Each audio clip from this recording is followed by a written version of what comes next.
I do work in a brain laboratory, but I think that the place that I'm more excited to share from is just um, the realization again and again that no matter how we get there, whether it's those conversations that reset us, whether it's, like I said, doing things directly with the brain, whether it's improving our own health, whatever it is, when we live inside of alignment, it's actually the most strategic and easeful and joyful reality.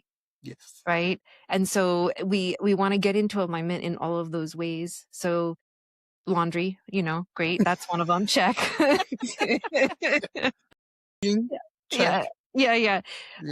But also then, everything. And I think in order to really, really best and deeply align, I really want to encourage people to feel into what matters to them the most. What is it that they're the most passionate about? Is it about being a parent? Is it about some element of your work? And not that we have to choose, but what are those passions and what is the possible outcome that we could live into? Right? What is the legacy we want to leave? What do we want to be thought of after we're gone? Right? Right. And so that we're not aiming for small goals, because I think that's a thing that I'm really noticing, whether I'm working with people that are, have very high net worth, or they're in charge of big empires, or whether they're, having a smaller footprint in their life. Everybody that I'm interacting with in life, the question that I keep on coming to is like, what are we aiming for? Mm-hmm. Because if we're aiming for slightly less miserable,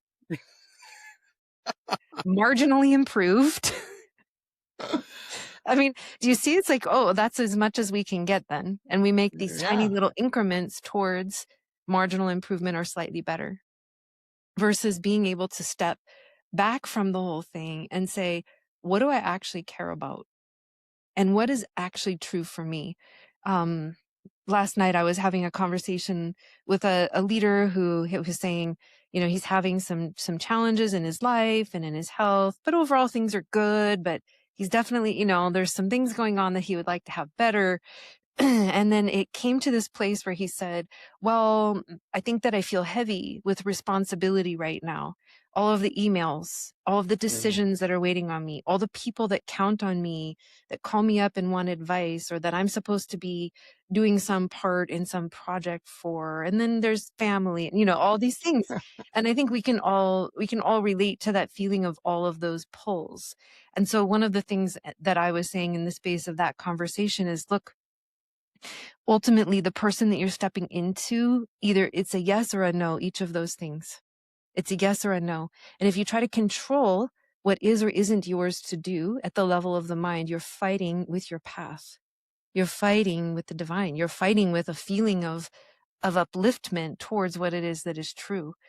Because, like it may be possible to be able to organize one's life in such a way that there aren't so many senses of obligation.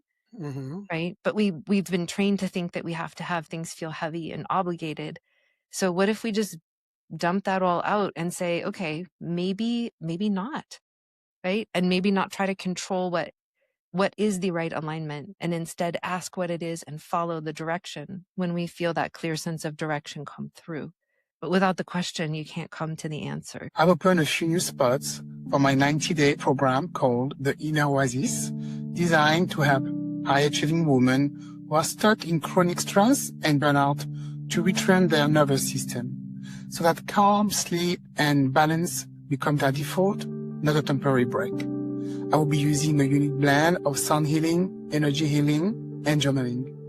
So if this is something you want support with, you can book a call at www.inneroasis.org or use the link in the description to get your personal 90-day recovery plan for free.